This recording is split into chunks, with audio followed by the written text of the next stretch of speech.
En critiquant, nous ne créons aucun changement durable et nous nous attirons de l'hostilité. Il faut réaliser que dans quelque contexte que ce soit, la personne que l'on corrige et condamne va probablement se justifier et nous condamner en retour. Au lieu de condamner les gens, essayons de les comprendre. Essayons de voir pourquoi ils font ce qu'ils font. Cela nous avantagera beaucoup plus et est bien plus intriguant que la critique.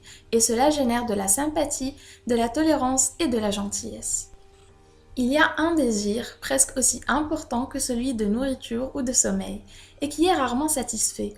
C'est le désir d'être grand, d'être important. Un des premiers Américains à avoir eu un salaire de plus d'1 million par an était Charles Schwab, pour sa capacité à traiter avec les gens. Il disait « Je considère ma capacité à provoquer l'enthousiasme autour de moi comme le plus grand atout que je possède. La meilleure façon de développer le meilleur en chaque personne, c'est par l'appréciation et les encouragements. Rien ne tue plus les ambitions d'une personne que la critique de ses supérieurs. Je complimente dès que j'en ai l'occasion et je répugne à pointer du doigt les erreurs commises. Je suis généreux en approbation et je ne taris pas d'éloges. » Dans les relations interpersonnelles, nous ne devrions jamais oublier que tous nos associés sont des êtres humains et en soif d'appréciation. Essayez de laisser derrière vous une trace étincelante de gratitude dans vos trajets quotidiens. Vous serez surpris de constater qu'elles feront naître de petites amitiés qui deviendront de véritables relations à votre prochaine visite. Prêtez attention aux autres. Si vous voulez vous faire des amis, saluez les gens avec animation et enthousiasme. Quand vous répondez au téléphone, dites bonjour sur un ton qui montre quand vous êtes content de l'appel de la personne. Souriez sincèrement. Un sourire forcé? Non, ça ne trompe personne. Je vous parle d'un vrai sourire qui vient du cœur. Les gens qui sourient ont tendance à manager, enseigner et vendre plus efficacement et à élever des enfants plus heureux. Votre sourire est le messager de votre bonne volonté. Votre sourire illumine la vie de ceux qui le voient, car personne n'a autant besoin d'un sourire que celui qui n'en a plus à donner. Lorsque vous vous adressez à quelqu'un en l'appelant par son prénom, cela donne beaucoup plus de poids à votre message. Le prénom donne en quelque sorte une touche personnelle à votre message. Si vous aspirez à bien faire la conversation, soyez à l'écoute, très attentivement. Pour être intéressant, soyez intéressé. Posez des questions auxquelles les autres personnes aimeront répondre. Encouragez-les à parler d'eux et de leur accomplissement. Ces petites phrases huilent les rouages d'une vie monotone et au bout du compte ne sont que les signes d'une bonne éducation. Un homme convaincu contre son gré est un homme qui conserve son opinion. Si vous querellez et contredites, vous obtiendrez parfois la victoire, mais ce sera une victoire vaine car vous n'obtiendrez jamais la bonne volonté de votre opposant. Accueillez les désaccords. S'il y a un point auquel vous n'avez pas pensé, soyez reconnaissant qu'on le porte à votre attention. Peut-être que ce désaccord est une opportunité d'être corrigé avant de faire une grosse erreur. Ne vous fiez pas à votre première impression. Notre première réaction naturelle dans une situation de désaccord est d'être sur la défensive. Faites attention à cela. Contrôlez votre tempérament. Souvenez-vous que l'on mesure la grandeur d'une personne à ce qui la rend en colère. Écoutez d'abord.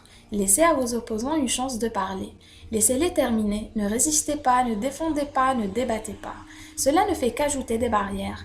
Essayez de construire des ponts de compréhension.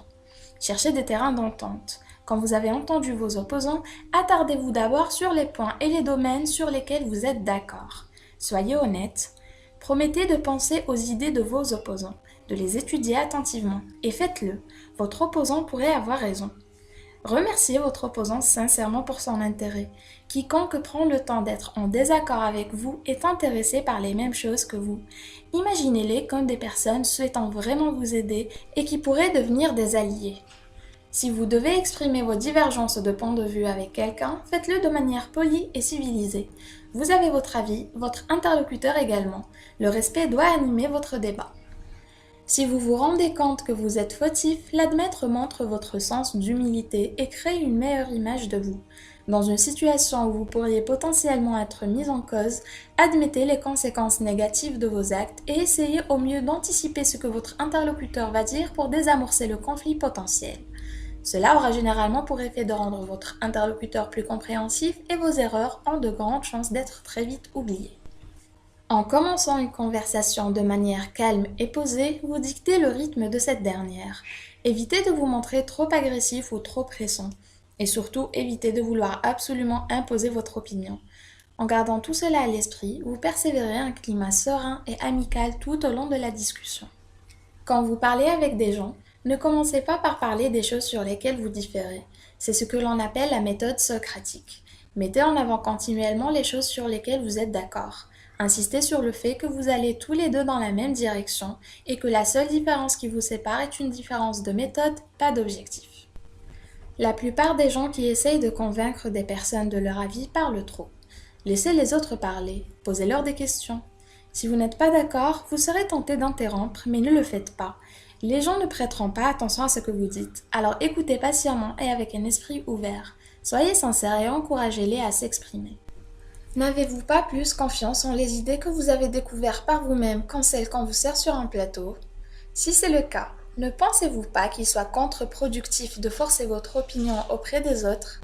C'est plus judicieux de faire des suggestions et de laisser l'autre personne découvrir la conclusion. Souvenez-vous que les autres ont peut-être complètement tort, mais ce n'est pas ce qu'ils croient. Ne les condamnez pas, tout le monde peut faire ça. Essayez de les comprendre. Demandez-vous comment je me sentirais, comment je réagirais si j'étais à leur place. Chacun de nous adore la compétition, ça motive les gens et leur permet de se surpasser. Une fois qu'un challenge est lancé, il générera de l'excitation et l'envie chez chacun de se prouver sa valeur à ses yeux comme à ceux des autres. Attirer indirectement l'attention d'une personne sur ses erreurs fera des miracles avec les personnes sensibles qui pourraient rejeter amèrement une critique directe. Toujours donner aux gens l'opportunité de faire les choses eux-mêmes. Le fait de poser des questions rend les ordres plus acceptables. Les gens sont plus enclins à accepter un ordre s'ils ont participé à la décision qui a engendré l'ordre. Lorsqu'ils sont complimentés pour ce qu'ils font de bien, les choses que les gens font bien sont renforcées, et les choses qu'ils font mal disparaissent petit à petit par manque d'attention. Quoi qu'ils en disent, les hommes et les femmes sont avant tout des êtres émotionnels qui ont un besoin vital de porter un regard bienveillant sur eux-mêmes. Et quelle que soit la rationalité d'une argumentation, ils la rejetteront dans la majorité des cas si leur amour-propre est blessé.